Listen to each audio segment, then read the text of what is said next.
Hello, everybody, and welcome back to the Fightful Boxing Podcast. I'm your host, Carlos Toro, and before we kind of get into the nitty gritty of things, a couple of things I wanted to mention, a couple of plugs right before the show. First of all, big thing for in my professional life. I have started a brand new YouTube channel where you can see a lot of my past interviews that I've done for Fightful and through other media sources throughout the past. I've done a lot of interviews throughout my years at Fightful. I've interviewed so many world champions, and I kind of want to put together an archive of all the stuff that I've done in the past. So if you could go on to Carlos Toro Media, that I guess that's you could call it the preliminary YouTube channel so far, and until I can think of something better. But for now, it's Carlos Toro Media. Right now, you can get more than 2 hours worth of content. You can check out my past interviews I've done with Sean Porter,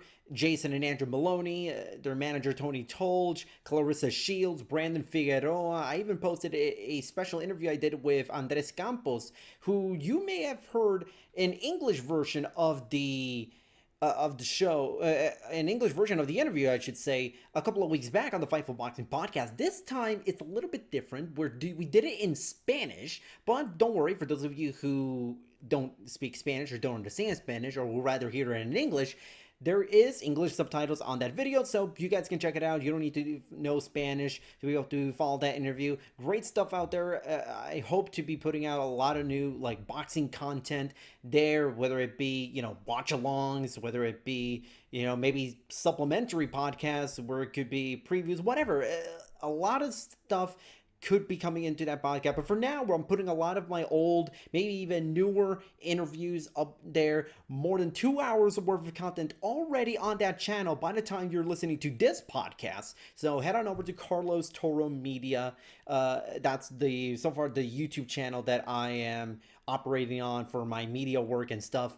And the other thing is, obviously, go to Fightful.com for all the latest news in pro wrestling, MMA, and boxing. Obviously, this week we have kind of been rolling together a series of features, some interview articles I've done with some of my guests that I've done within the past month or so. Wednesday, there was one on the Maloney brothers, which was nearly 2,000 words long. I hope you guys read it and enjoy it. Let me know what you think about it. A lot of really neat and interesting tidbits, including one where Andrew was just telling me that he was able to witness his kid's first words, and he wouldn't have been able to do so had his fights not gotten canceled as a result of the coronavirus. So you know what? That's such a really cute little tidbit in the story. You can find a lot more of those in that article. Thursday was one on Andres Campos, kind of basically an introduction to this young, unbeaten Chilean flyweight prospect, and I think he's very talented. I think he is someone who could potentially be someone to watch out for in the flyweight division in a couple of years. He's still young; he's only 23 years old, so he definitely has room to grow. He's got a great team surrounding him with Tony Tolge as his manager, traveling to Australia to spar with the Maloney twins, which that is incredibly experienced. And right now on Fightful.com, I believe by now you could read an article from my next guest that you'll hear later on in the show. Undefeated junior middleweight contender Charles Conwell. We've had him on the show in the past. We're gonna have him on towards the end of the show again, kind of just talking about what he's been up to, how he's been handling COVID-19, the quarantine, his potential fight plans. He actually has kind of an idea of what to expect as far as when his next fight is going to take place. Not a concrete date, but he does have something, so you'll be able to hear that. And you also get to hear which champion right now at 154 pounds he feels comfortable facing right now. Not in a year, not 6 months, not 2 years, right now. So I hope you guys look forward to that interview towards the end of the show. But right now, it's time to talk some boxing because finally,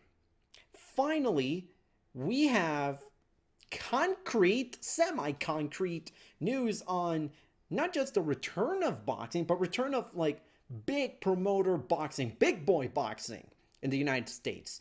And this week we've had a couple of them. The one that immediately catches a lot of people's eyes, and kind of really is the only one, well, that and the other one that I'll discuss in a sec, is The Athletic is reporting that Shakur Stevenson, WBO featherweight champion, will defend his title against Rafael Rivera June 9th on ESPN in Florida, or at least I believe it is. No, not Florida, Las Vegas. Las Vegas. It's right now they have not officially confirmed it. It's not official, so right now things are kind of fluid. They're kind of it's touch and go in a lot of situations, but this is about as concrete a date, a concrete piece of news as we can get in regards to when's boxing in the United States going to return, as far as the big players, Golden Boy, Top Rank, PBC, Matchrooms, US Division, etc., etc., etc. Top Rank is right now the first one to kind of be setting something up in the United States as far as, again, the big players are concerned. They got something up on June 9th. They have another thing going on in early July. Steve Kim from ESPN is reporting that that Top Rank is planning for Las Vegas to again be the host site of Jamel Herring's next WBO super featherweight title defense. No opponent has been mentioned. It's still kind of being discussed. That is a plan, but they have not exactly put pen to paper. It's a very, very delicate situation. Things could change rapidly for better or for worse. And it's very interesting seeing how this has, the last couple of weeks have unraveled, because it almost seemed like, not even a month ago, we thought maybe top, high level boxing is not going to return for maybe the fall, end of the year. And and it's very, very bizarre. And I've been very transparent with what my personal thoughts are on should boxing return, when should we expect it back. I've been very transparent in the past. I've said at first I thought maybe June, July was when we could expect boxing. Then when I kind of started to notice COVID-19 cases going up, and maybe people were starting to get a little restless, but they're not exactly pushing through immediate reopening of states and bringing back sports, left and right. So I thought maybe we can push it back to August. And I did think that this is where UFC kind of played a role. UFC, they just held UFC 249 in Jacksonville, Florida. They also held the UFC Fight Night this past week. I believe it was on Wednesday.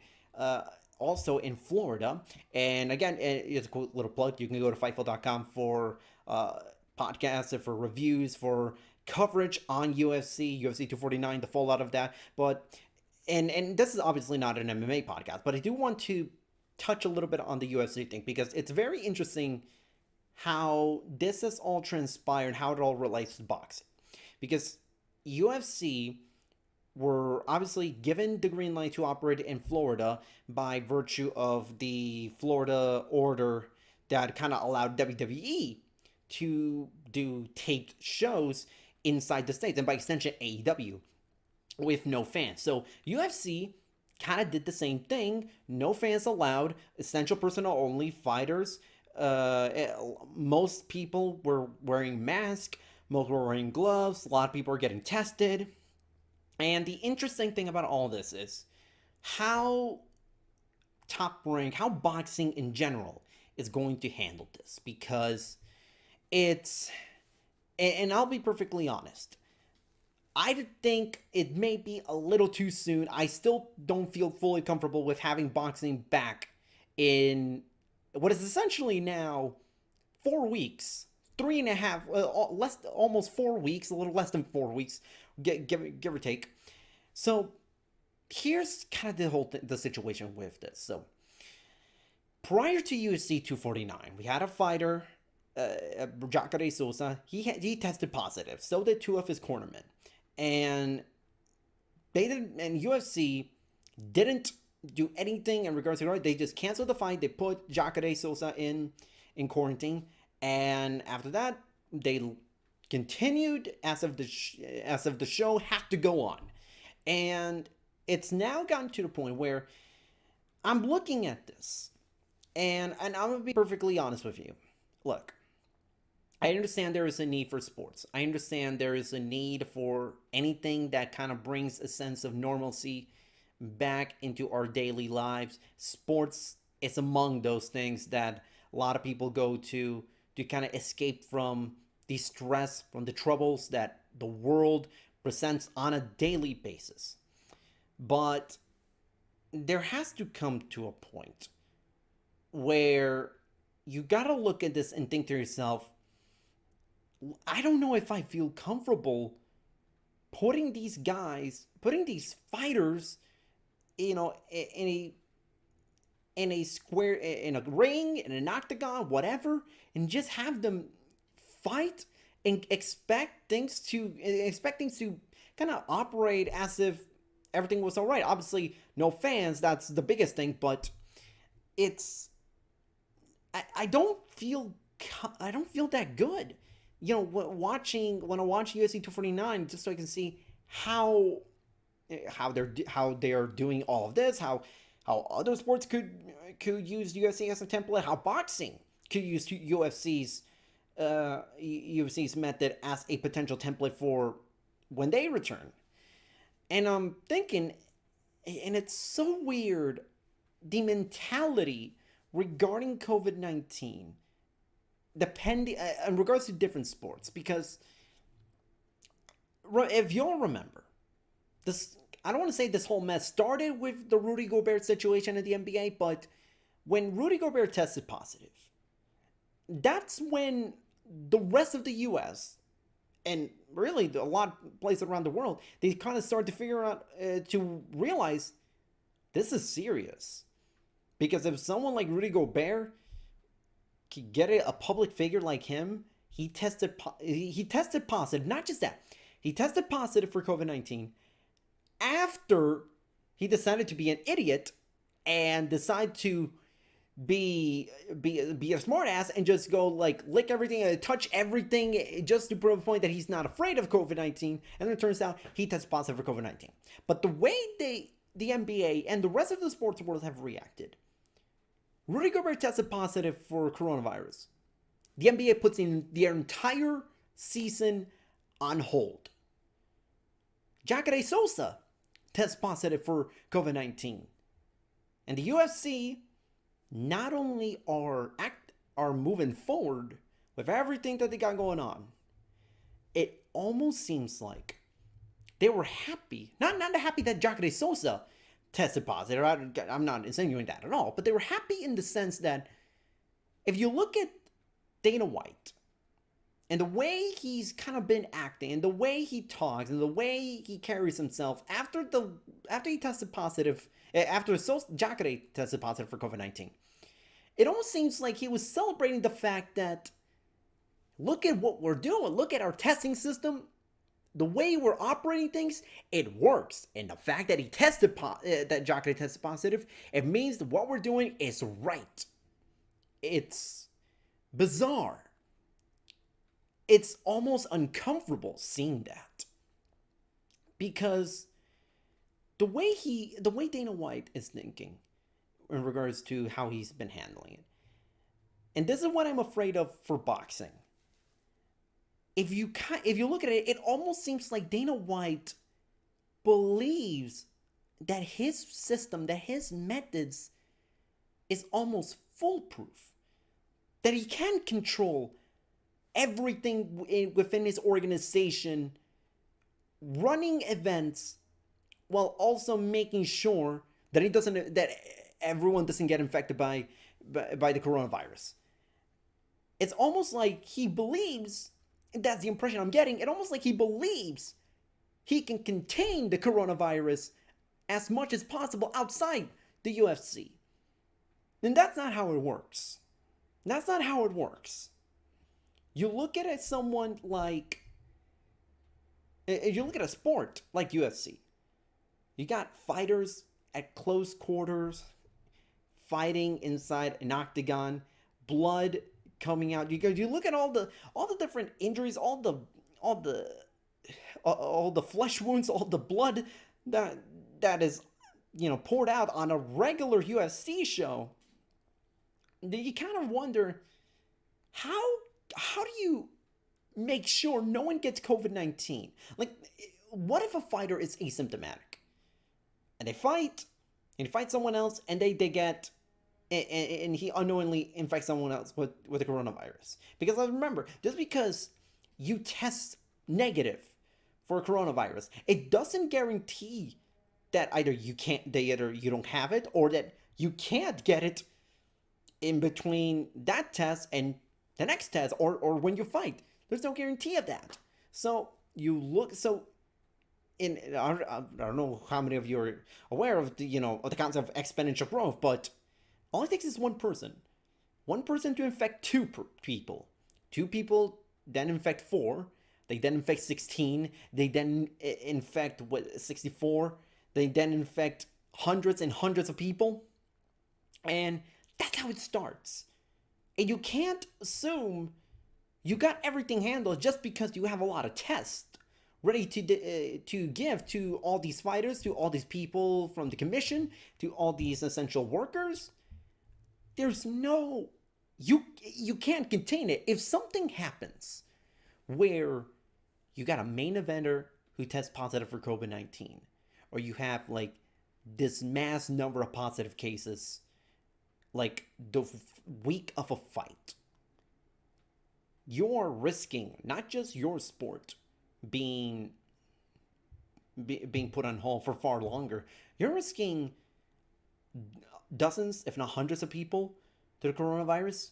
You're also risking states and the country shutting down for even longer. And then that's when more problems arise. And of course, that's obviously, maybe some people think I'm thinking absolute worst case doomsday scenarios, so to speak, but you can't rule out anything regarding this. And so when I look at boxing, and I'm thinking to myself, they have to find a way to not only do these shows multiple times a week, but also kind of make sure that if something doesn't happen, if something doesn't happen, great.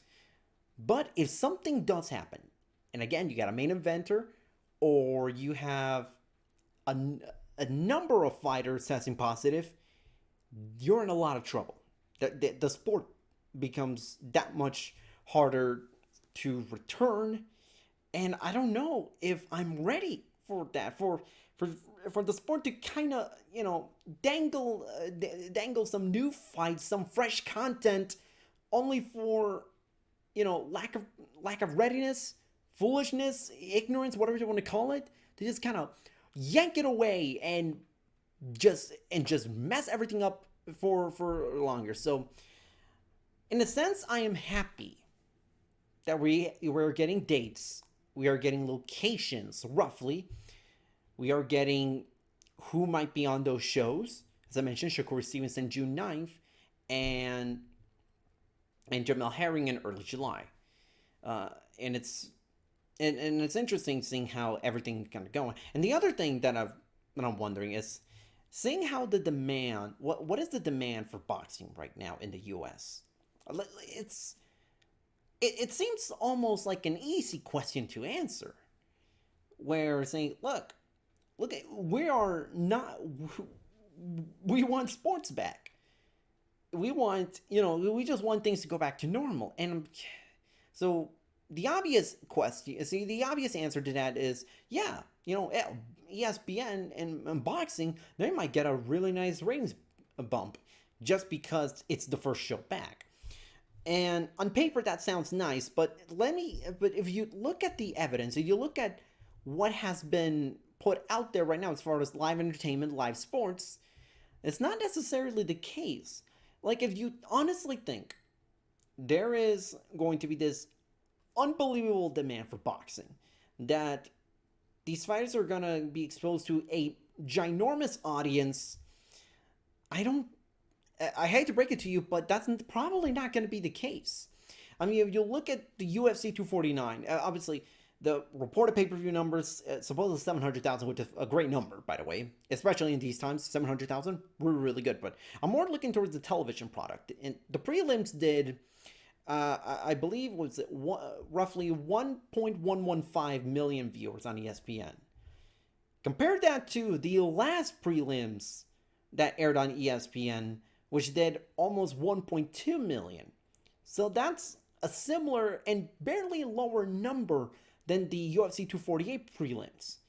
And then you look at WWE and you look at AEW, like you look at those viewership and ratings, they're not that great either. WWE Raw, they're in the middle of like their worst 3-week stretch in terms of viewership in history.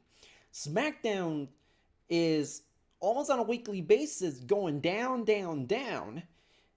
AEW, this week they just had their worst viewership number of 2020. NXT hasn't been getting any better either. So I caution to those who are overly optimistic that with more people at home, that it means there's going to be this mass new audience. There's this massive audience who may not be totally familiar to boxing, who are ready to watch the sport, who are ready to go and watch anybody, and then they look at Shakur Stevenson, who, by the way, I think he's very impressive. I think he's phenomenal. I think he is one of the best featherweights in the world. He does make a very good case to being top 3, maybe the best featherweight in the world right now. But let's not pretend that this is going to suddenly do like 1.5 million viewers. It's not.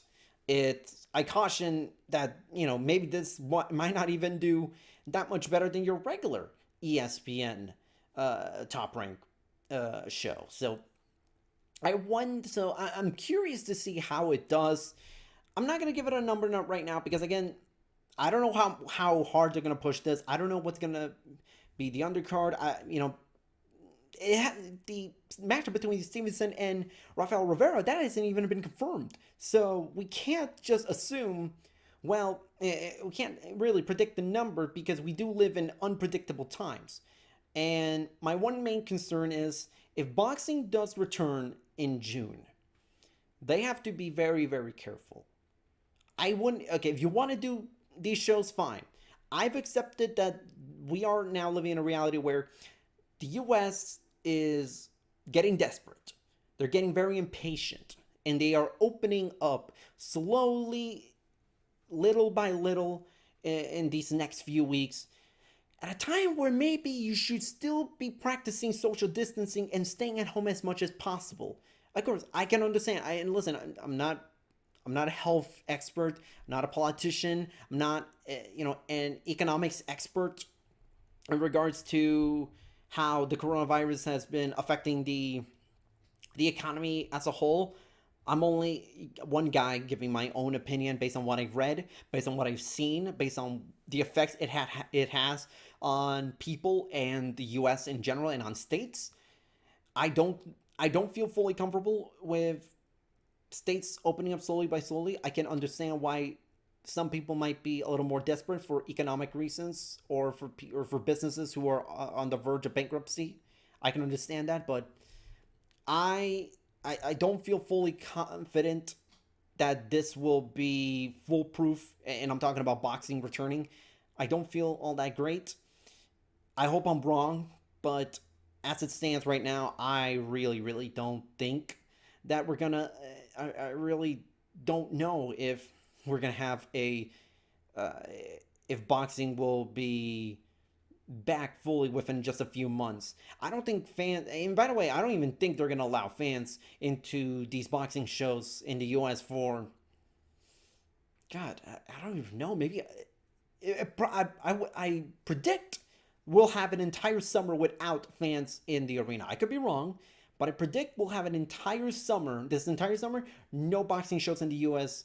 That are going to be open to the public. Maybe in the fall we can sort of start experimenting with limited capacity, kind of the same way the Nicaragua show from a few weeks back did, which, I think it's not a bad idea, but let's remember Nicaragua is a country that has like almost a micro fraction of COVID-19 cases compared to the U.S. So it's not an apples to oranges type of comparison, but to use that model but to use the Nicaragua model is has to come with a bit of a caveat, or with the understanding that Nicaragua isn't being hit hard by COVID-19, or at least based on the official numbers that we're seeing. U.S. is. The U.S. is has the most cases in the world right now, at least again based on the reported numbers. So I don't know what's gonna happen in the next few months. There's a part of me that's excited to see boxing return, especially seeing guys like Jamel Herring and Shakur Stevenson back.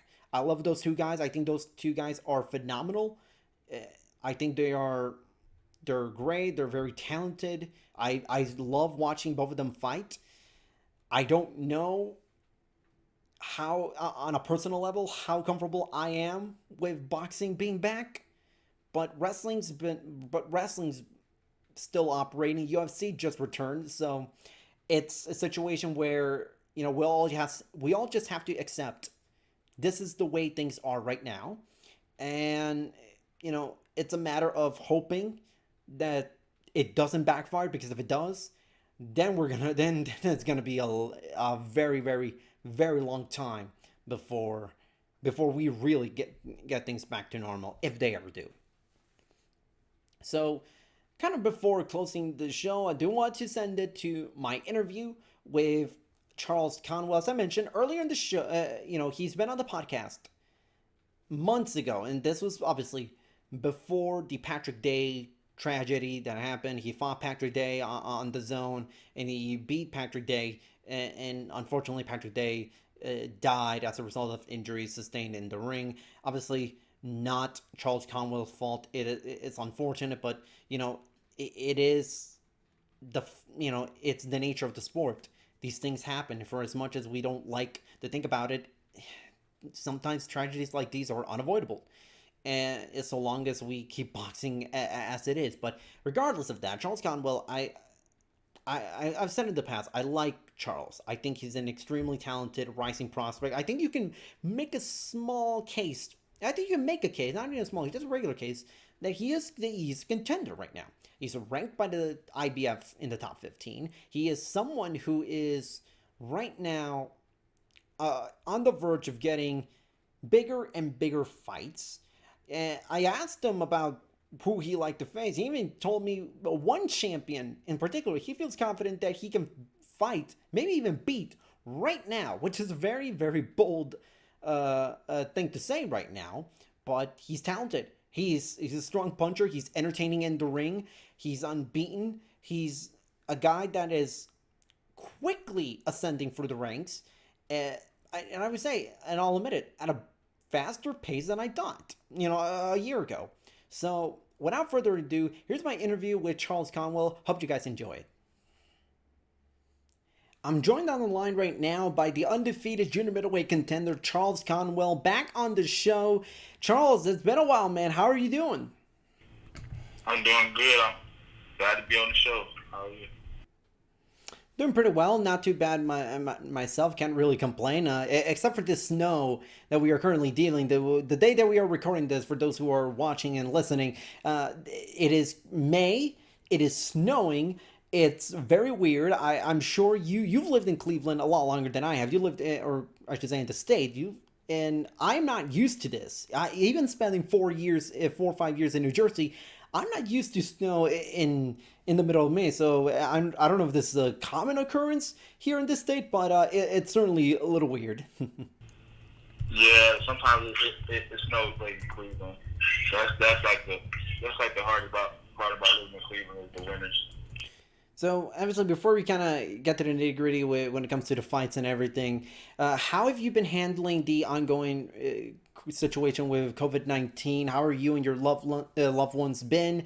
I hope you guys are staying safe right now. Man, we're just staying safe. Make sure we're doing all the hygiene things, washing our hands, keeping hand sanitizers, using our masks, and not just trying to stay safe and just use all the cleanliness, and things like that. Obviously, you lived in Ohio a lot longer than I have, but it in the last couple of weeks, that's kind of the state that's slowly starting to kind of go back, reopen. It almost seems like things are kind of getting back to normal. Again, I'm saying that as someone who has right now lived in Ohio for less than a year, and you have lived in the state far longer than I have, but it seem like things are kind of going back to normal. There's maybe a sense of normalcy that prior to this whole situation with the coronavirus. I don't think it'll never be all the way back until normal like next year, but I do see like that the states are starting to open up more things soon. So I'm just appreciative of that. If they open up everything, it can give me more of a chance to like train with everybody else and just get back in the gym and just do my thing like I've been doing.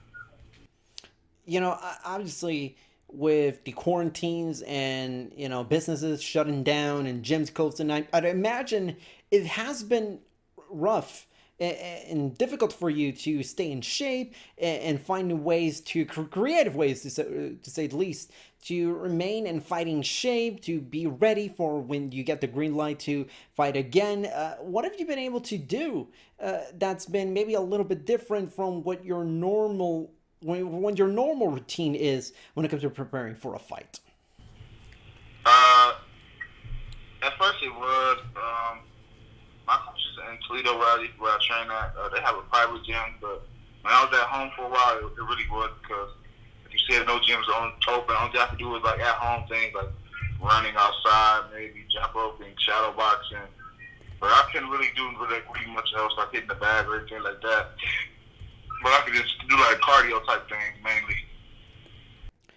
I saw on Twitter that that you might be that you're kind of entering training camp, so to speak. That does this mean that we have a bit of a rough idea of when we might expect you back in the ring? Maybe not necessarily a solid date, a concrete date, but maybe an idea in say X amount of weeks or so and so month.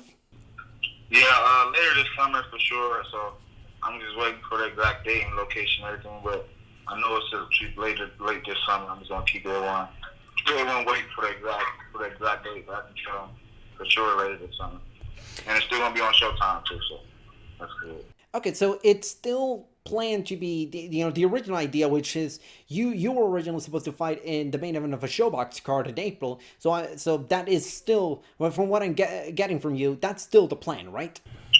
Yes.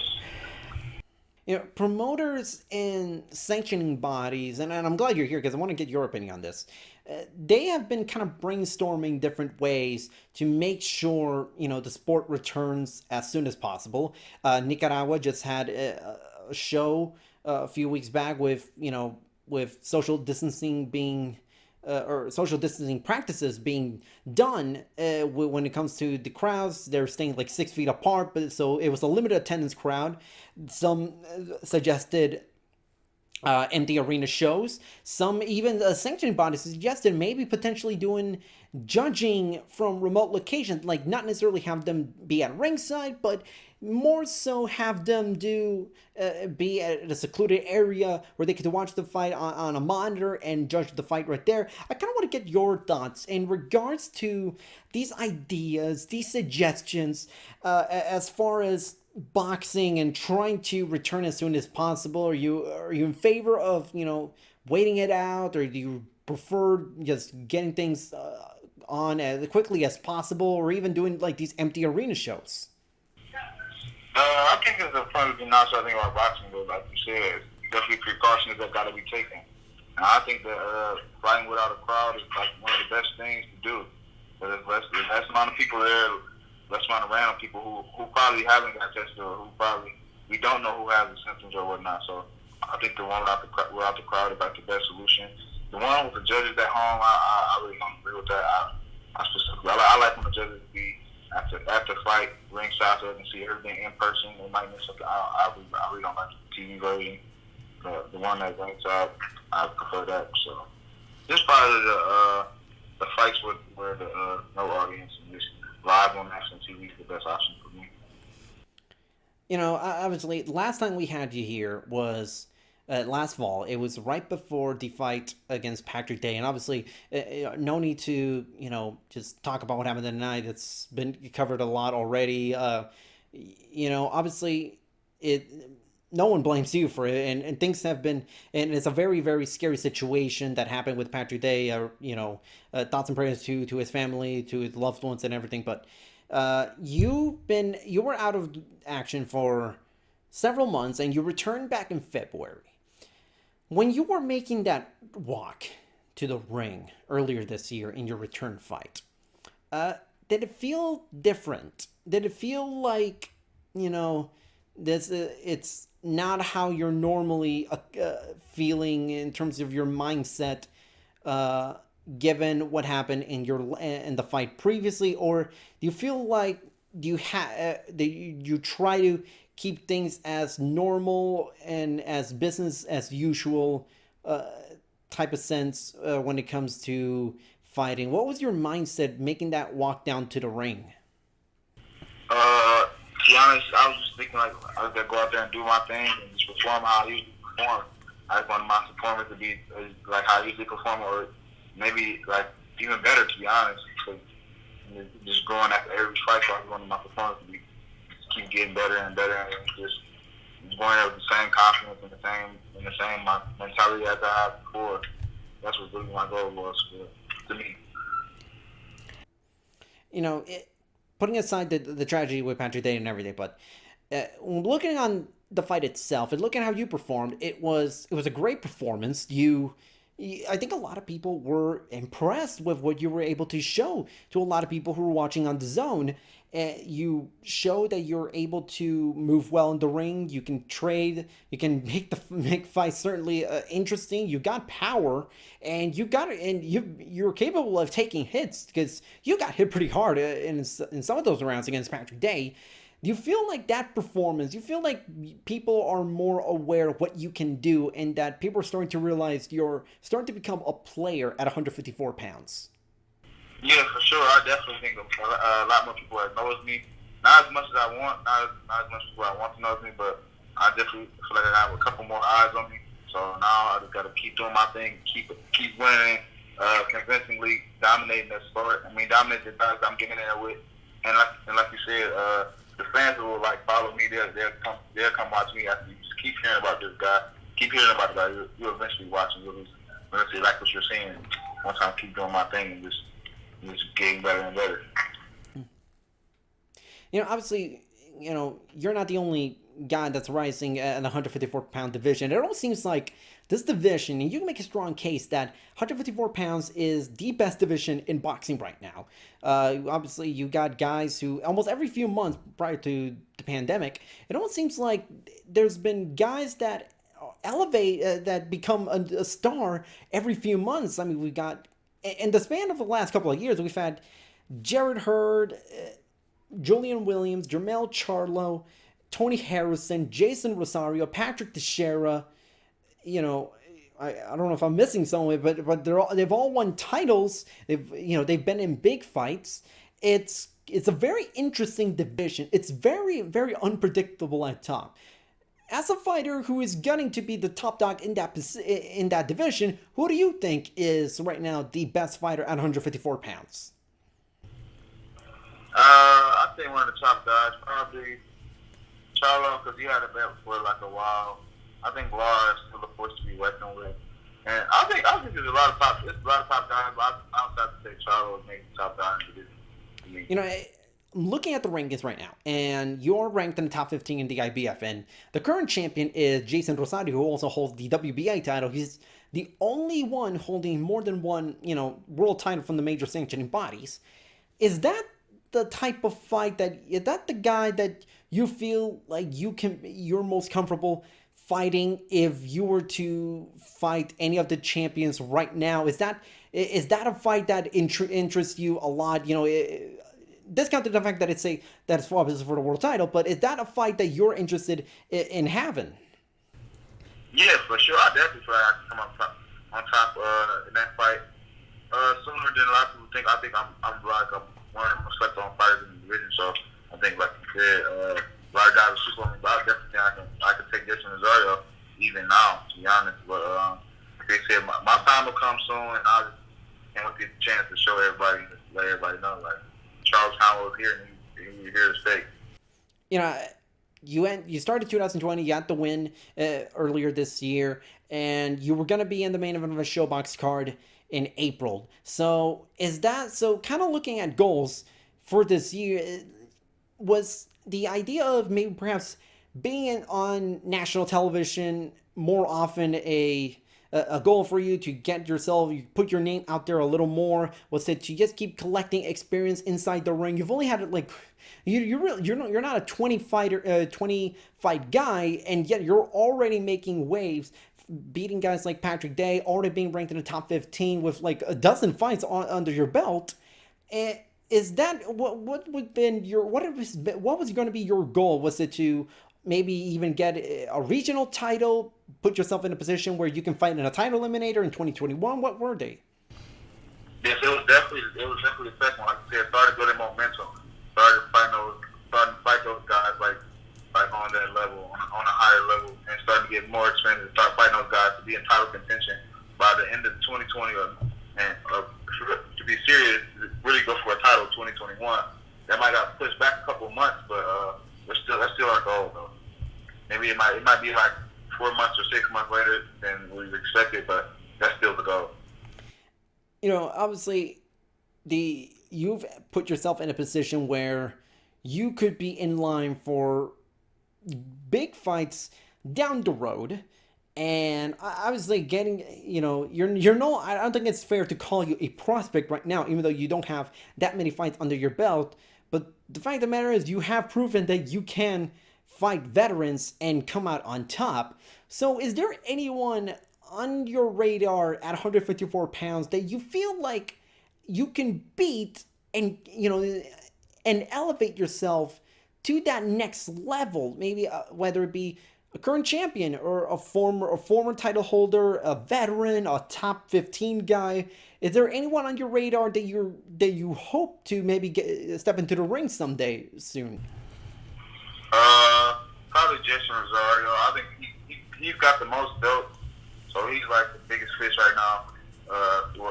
Like comparison to like champions, he got the most belts. He's the only fight champion in the division. So I fight Jason Rosario, and then I fight Patrick Chisera, and I fight Charles Conwell. I think that's my list. Lastly, obviously with the quarantine, the coronavirus, things have been a little different in regards to everyone's schedule. So, I'm curious, what have you been able to do in your free time? I actually started playing the game a little bit more. I started gaming a little bit, got into the gaming a little bit. And that's really gaming, and that's really about it, to be honest. Oh, okay, that's nice. Have you been, what video games have you been able to play? Fortnite and 2K20. Oh, okay, nice. Is there anything that you want to say to those who, to your fans, to those who may be seeing you for the first time ever? Do you have, how can people reach you on social media? Any final message that you want to say, plugs, whatever? Floor is yours, Charles. I just want to let everybody know they can follow me at Charles Conwell on all platforms, all social media platforms. Just continue to follow me, support me, and just keep motivating me with all the great energy and good vibes, and we headed to the top. Thanks, Charles, for coming on board. I really do appreciate it. I wish you nothing but the best in your career. Ladies and gentlemen, Charles Conwell, the unbeaten junior middleweight contender. Hope to have you back on the show, man. I really do appreciate it, and I wish you nothing but the best of luck in your future, and hopefully get to see you in the ring soon. Okay, thank you, man. I appreciate it. And that was it. That's my interview with Charles Conwell. Again, you can read an article I did on him on Fightful.com right now. If you like what you saw right now, hope you go to my new channel, Carlos Toro Media, where I've done interviews where I posted interviews with the likes of Andrew and Jason Maloney, Sean Porter that I've done last year, Clarissa Shields, Brandon Figueroa, those interviews that I've done over the course of 2019. I'm going to be posting a lot more interviews that I've done in the past on on that channel. Hopefully some new content out there. I might be thinking about potentially maybe even doing something over the weekend, maybe just a watch along or something, just kind of one, get the content out there, and two, just to sort of provide an easy way for those who want to check out some of the stuff I do without having to sift through all these, either for the multiple Fightful YouTube accounts, or having to go to the podcast individually and just having to figure out when, at what point in the podcast I do these interviews. All of these interviews, a lot of these interviews, I just say, are going to be on the Carlos Toro media at some point in the future. I'm going to be releasing them in waves. So again, wave one, I would say, is Sean Porter, Clarissa Shields, Brandon Figueroa, the Maloneys, Andres Campos in Spanish, but with English subtitle for those who can't speak Spanish. And yeah, that about does it. Follow me on Twitter at Carlos Toro 360. Head on over to Fightful.com for all the latest news in pro wrestling, MMA, and boxing. As I mentioned at the top of at the start of the show, tons of interview articles and features I've done. I posted throughout the week. Hope you guys enjoy it. Hope you guys enjoy this show. As I mentioned, again, if you like what you saw, comment down below, hit that like button, subscribe to our Fightful MMA and Boxing YouTube channel, as well as the Fightful Pro Wrestling channels. Hit the bell icon for any and all notifications on when we are live or whenever we post videos. If possible, go to iTunes and leave us a review. We really do appreciate it. It helps with our reach. It helps with with getting the word out there on Fightful. But again, thank you so much for checking out the podcast. Hope to see you soon. And until then, I will see you in the next one. And hope you guys stay home and stay safe, and we can all battle this coronavirus together.